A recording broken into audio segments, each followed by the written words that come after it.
Hello everyone, this is Joshua Smith with Apollo's Artifacts. It is November the 12th, 2017. I have a stack of issues I would like to cover here today. I always try to approach these, not just with reason and logic and all of that, but I always like to bring facts, data, and evidence to the forefront as well. So the first thing that we're going to take a look at here is an article that was published at Zero Hedge, and the title is 13 Baltimore high schools have 0 students that are proficient in math. So what this article says is, for the past several weeks, one Fox affiliate in Baltimore has been publishing some staggering stories about the Baltimore public school system under an investigative series called Project Baltimore. Just a few weeks ago, we noted one of these stories in which an undercover teacher admitted that public schools routinely pass kids that never even bother to show up for class a single day during the school year. Now, a stunning new installment of the Project Baltimore series from Fox 45 reveals that 13 public high schools sprinkled around Baltimore, of the city's 39 total, had exactly 0 kids that tested proficient in math. It goes on to quote from that report. An alarming discovery coming out of city schools. Baltimore analyzed 2017 state testing data and found 1/3 of high schools in Baltimore last year had 0 students proficient in math. Project Baltimore analyzed these 2017 state test scores, which were released in the fall. We paged through 16,000 lines of data and uncovered this. Of Baltimore City's 39 high schools, 13 had 0 students proficient in math. Goes on to list them, which I will spare them. I will not name them. Meanwhile, digging a bit deeper, Fox 45 also found that of the 3,804 students in Baltimore's worst 19 high schools, only 14 of them, or less than 1%, were proficient in math. Digging further, so it just repeats there. The article goes on to add, not surprisingly, only one Baltimore school replied to Fox 45 with a generic comment suggesting that improvement is difficult and will take time. That said, why do we suspect that improvement will also take just a little bit more taxpayer money, despite the fact that Baltimore already spends some $16,000 per year per student, which, mind you, is more than many private schools that deliver far better results.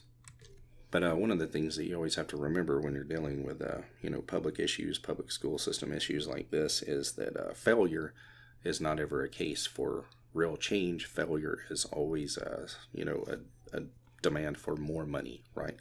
More funds. So failure leads to increases across the board. The teachers are rarely, if ever, held accountable for the performance of their students. Now, of course, at a common sense level, we know that teachers, in some ways, are not responsible for the performance of every single student because you can't control what they'll do and what they won't do. However, if you have a teacher who is consistently having students who underperform across the board, well, then the problem could be with the teacher, could be with the school, could be with the approach that they have towards these particular students. And this article ends here with a similar suggestion. It says, of course, we're almost certain that these poor results have absolutely nothing to do with Baltimore's stellar unionized teachers and administrators who will undoubtedly get to maintain their jobs and exorbitant public pensions despite the complete failure of their students.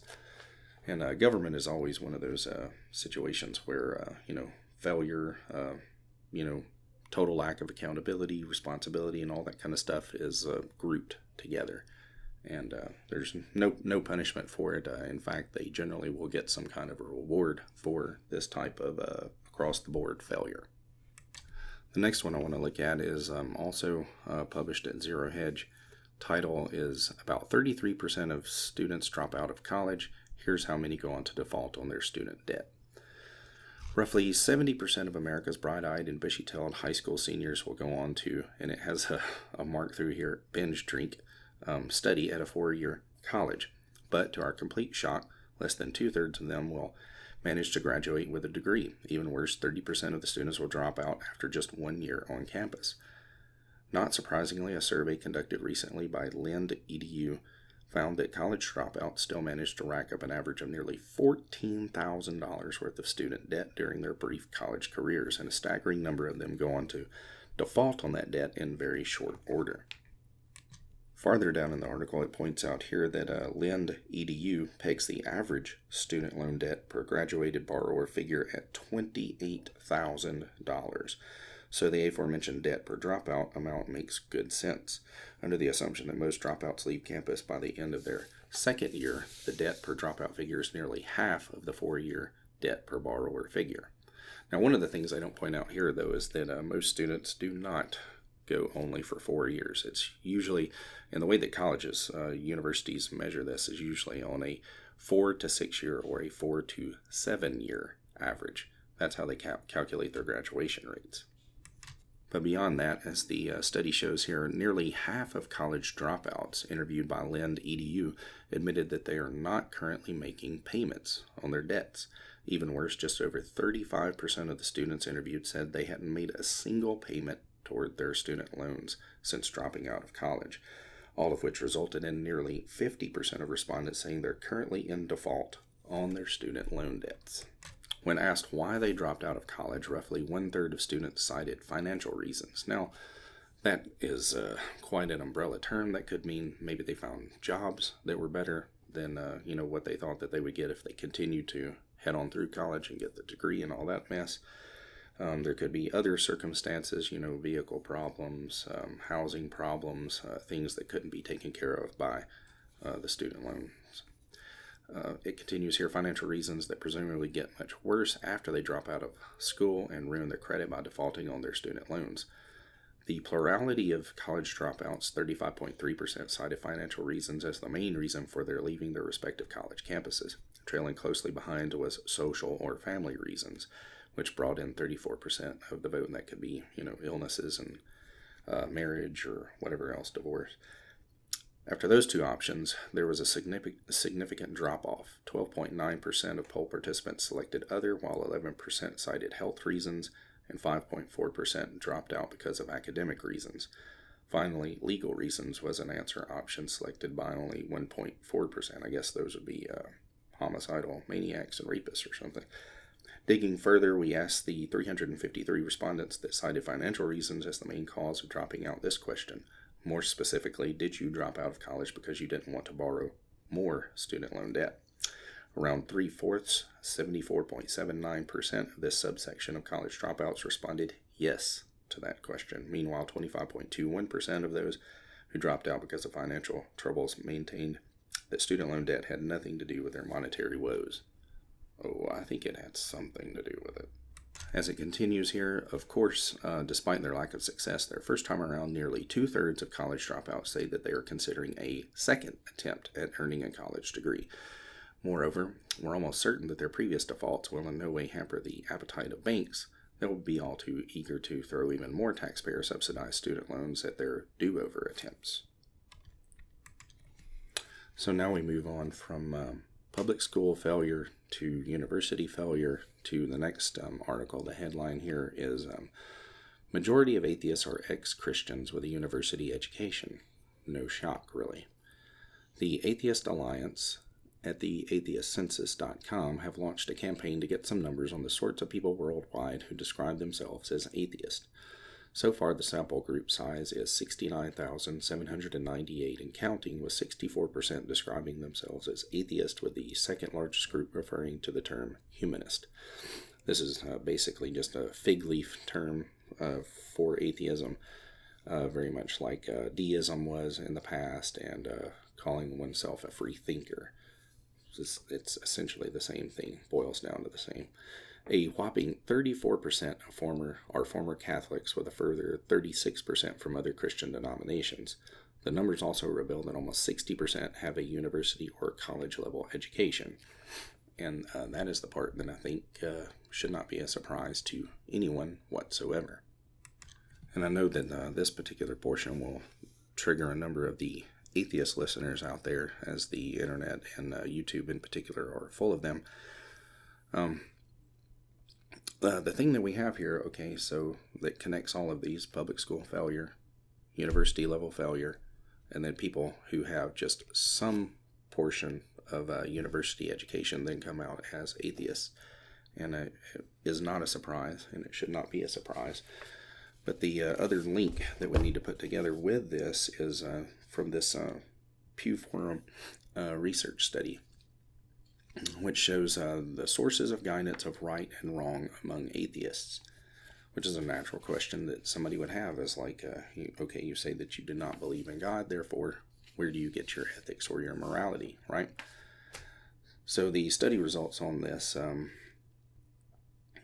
are very interesting. So the highest number of respondents say at 44% common sense, okay? Another 30% say science, 21% say philosophy or reason. I actually like that answer quite a bit, along with the common sense answer. 1% say religion, which is totally bizarre. I have no idea how that could be if they're truly atheists. It makes no sense. But the next category is even more important. Belief in absolute standards for right and wrong among atheists, okay? So, under the category of there are clear standards for what is right and wrong, only 16% agree. For the category of neither or both equally, it says 1%. The main one, though, is right or wrong depends upon the situation. 83%. Situational ethics, right? When you bore down into the numbers further, also to bring this down by, say, race and sex or gender, what you find is that 78% of those interviewed were whites. So most of your atheists are whites. And I'm not sure if I have the page here, something like 73% are male. So it's mostly white males who are atheists. Interesting, since so many of the intersectional feminists hate white males so much, but they tend to be the group that is closest in their belief system, surprisingly or not. Actually, many white males are the architects of the theories that undergird much of intersectional theory and feminist theory in general. Then when we come down to the portions of the study that show party affiliation among atheists, again, no surprise there. Only 15% are Republican or say that they lean Republican. 17% claim to have no lean whatsoever, so they claim to be moderates or centrists. And the left progressives are at over 60%. And the next category, political ideology among atheists, again, no surprise here. Only about 10% claim to be conservative. 29% claim to be moderates or centrists, and then some 56% are liberals or progressives. So you combine those two categories, you have 85% or some version of a centrist moderate or a far left progressive liberal, 10% conservative. The next category, which also has import, right? And remember, these are the things that come out of poor public education systems, poor university work, where they don't even complete their degrees most of the time, and then they come out with these views, okay? So the next one is views about size of government among atheists. So 53% say that bigger government is better and you get more services. So they have this unfounded belief in government to do good and do what is right. Except, of course, when Donald Trump is in charge, then, watch out for government. It's really bad and evil. Views about government aid to the poor among atheists. Again, 74% say that it does more good than harm. These are people who, of course, are immune to facts, reason, and evidence, or any of the studies that point out things to the contrary. And this is what I labeled here a misplaced and irrational faith in the state. Come down here to another relevant category. We have views about environmental regulation among atheists. And a whopping 79% say that stricter environmental laws and regulations are worth the costs. Again, this is the irrational, faith-based belief that government actually does good when it gets involved in these kinds of matters. That it is, quite near flawless, or if it does have flaws, then humans can fix it, Next category, views about human evolution among atheists. No surprise here either. 91% say evolved due to natural processes. Some of the other categories are utterly bizarre. If these are really atheists answering this, they say evolved, don't know how. Evolved due to God's design. Not a very good atheist there, my friend. And now on to my final section I want to cover in relation to atheism, because We can see here that atheism is tied to poor public education systems, poor university performance. We know that the universities, of course, are full of left-wing progressives, often at 9-to-1, 10-to-1 advantages generally over conservatives. So we come down to this section here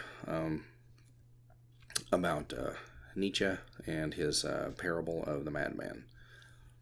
So I'll read a portion of this here for you. Have you not heard of that madman who lit a lantern in the bright morning hours, ran to the marketplace, and cried incessantly, I am looking for God, I am looking for God. As many of those who did not believe in God were standing together there, he excited considerable laughter. Have you lost him then? said one.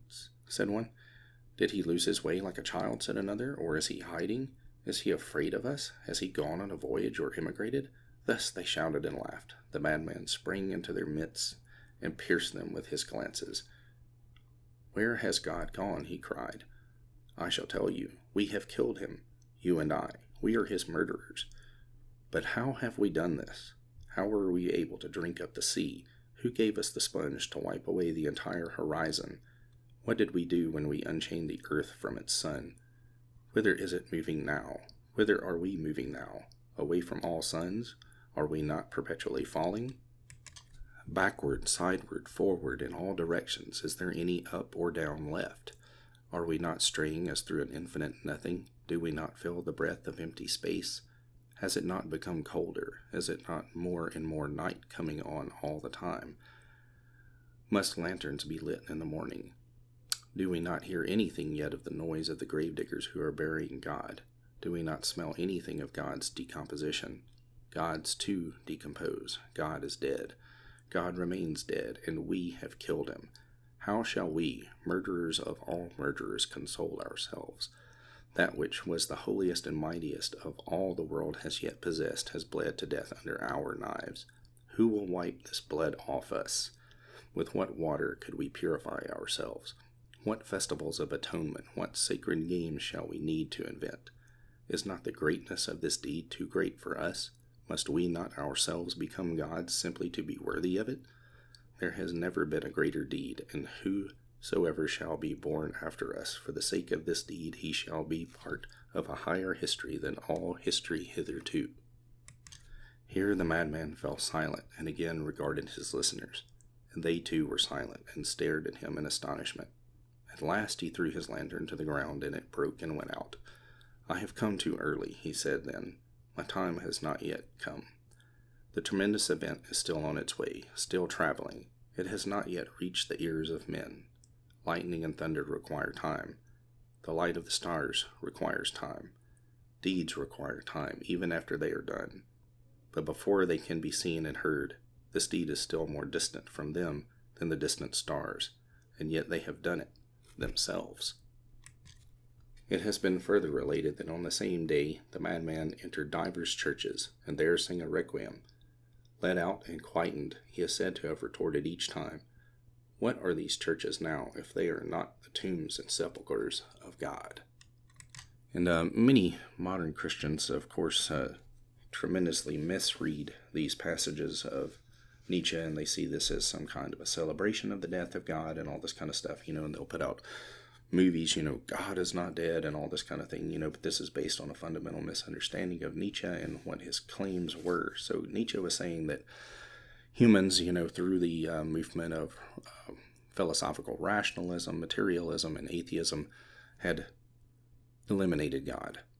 But this was going to cause significant ethical and moral problems in the future. And basically he was pointing to colossal warfare that was inevitable, that was going to follow from it.